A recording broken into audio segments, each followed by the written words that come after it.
नमस्ते, आप सभी का स्वागत है मेरे यूट्यूब चैनल में। मैं हूँ हिंदी की छात्रा, यानी कि मैं अभी बीएड कर रही हूँ।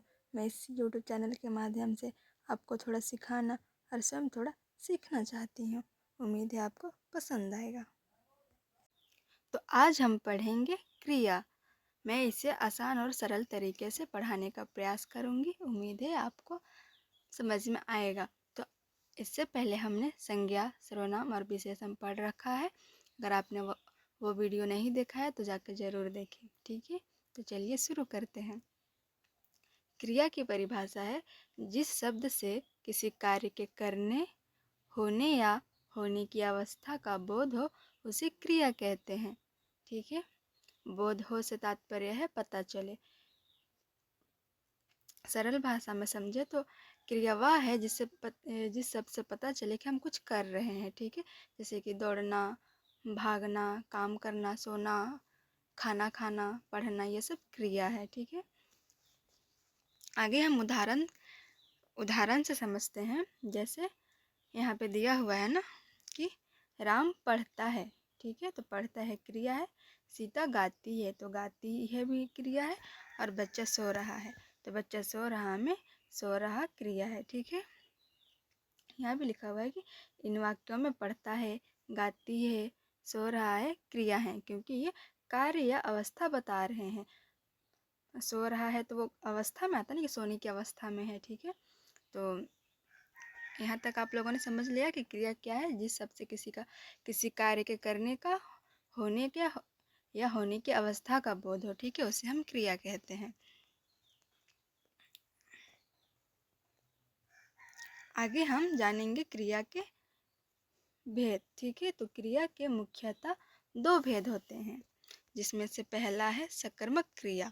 तो सकर्मक क्रिया की परिभाषा देखें तो वह इस प्रकार है।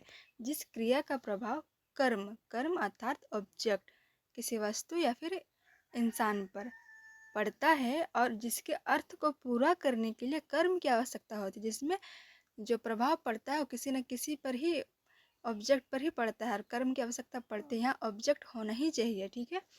उसे सकर्मक क्रिया कहते हैं। मैं एक बार पुनः दोहराती हूँ।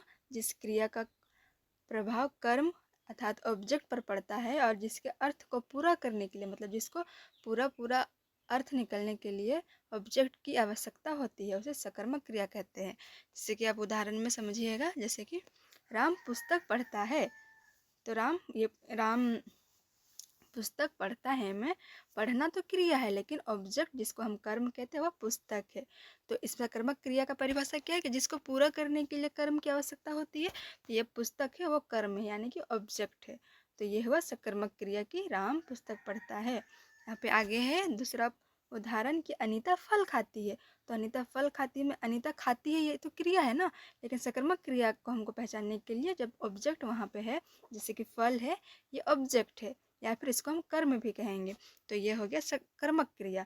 जैसे यहाँ पे लिखा हुआ है, यहाँ पुस्तक और फल कर्म है, ठीक है। कर्म यानी ऑब्जेक्ट, कोई वस्तु, ठीक है। तक आप लोगों ने क्रिया तो समझ लिया और सकर्मक क्रिया भी समझ लिया, ठीक है। अब हम आगे जानेंगे क्रिया का दूसरा भेद, अकर्मक क्रिया। इसका परिभाषा है जिस क्रिया का फल कर्ता पर ही पड़े, मतलब जो कर रहा है वो कर्ता स्वयं कर रहा है, ठीक है। और जिसके लिए कर्म की आवश्यकता ना हो, मतलब कर्म या ऑब्जेक्ट की आवश्यकता ना हो। सकर्मक क्रिया के लिए ऑब्जेक्ट या कर्म की आवश्यकता होती है, अकर्मक क्रिया के लिए ऑब्जेक्ट की आवश्यकता नहीं होती है, क्योंकि इसमें जो क्रिया होता है वो कर्ता के द्वारा स्वयं होता है, ठीक है। तो उसे अकर्मक क्रिया कहते हैं। जैसे राम सोता है और बच्चा हंसता है, पक्षी उड़ते हैं, ठीक है। तो इसमें कर्म या ऑब्जेक्ट की आवश्यकता नहीं पड़ती। यहाँ पे करने वाला जो करता है वो स्वयं कर रहा है और उसके कर्म की आवश्यकता नहीं है, तो उसे हम अकर्मक क्रिया कहते हैं। मैं एक बार पुनः आपको परिभाषा दोहरा देती हूँ। जिस क्रिया का फल कर्ता पर ही पड़े, जो कार्य है वो कर्ता ही करता है और उसका फल कर्ता पर ही पड़ता है, और जिसके लिए कर्म की आवश्यकता नहीं होती है, मतलब वहाँ ऑब्जेक्ट की कोई आवश्यकता नहीं है, कोई वस्तु की नहीं, किसी की नहीं, बस वह सो रहा है, हंस रहा है, उड़ रहा है, वही हो गया अकर्मक क्रिया, ठीक है। जैसे कि यहाँ पे दिया हुआ है, इन वाक्यों में क्रिया का फल किसी अन्य वस्तु पर नहीं पड़ता, बल्कि कर्ता स्वयं ही क्रिया करता है। इसलिए यह अकर्मक क्रियाएं हैं। ठीक है, सकर्मक क्रिया के लिए ऑब्जेक्ट की आवश्यकता, अकर्मक क्रिया के लिए ऑब्जेक्ट की आवश्यकता नहीं है। ये क्रिया का प्रभाव कर्ता पे ही पड़ता है। ठीक है,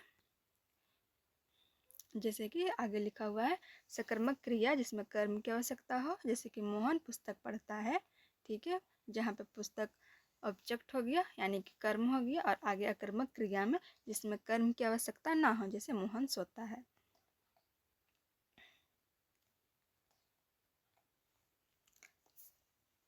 यहाँ पे मोहन सोता है ना, जैसे कि आप इस तरह से भी समझ सकते हैं कि मोहन पुस्तक पढ़ता है, और अगर इसमें हम अकर्मक क्रिया में बदले तो ये हो जाएगा मोहन पढ़ता है। ठीक है, वो स्वयं पढ़ रहा है।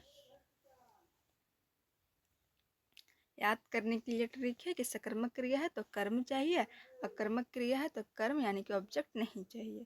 ठीक है, तो यहाँ पे क्रिया समाप्त होती है। मैं आप लोगों को एक बार पुनः दोहरा देती हूँ कि हमने आज क्या पढ़ा। हमने पढ़ा क्रिया का परिभाषा, जिससे जिस शब्द से किसी कार्य को करने, होने या होने की अवस्था का बोध हो उसे क्रिया कहते हैं। बोध हो से तात्पर्य है पता चले, मतलब जिस शब्द से किसी का कार्य, कोई कार्य करने का पता चले वो क्रिया होता है। ठीक है, इतना तो आप लोगों ने समझ लिया।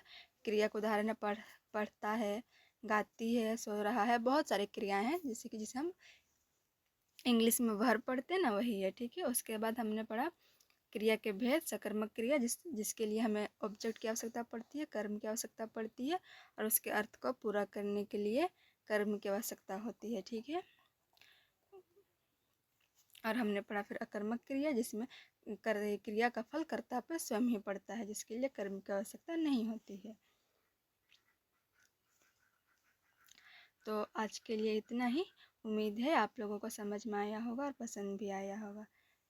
ठीक है, धन्यवाद।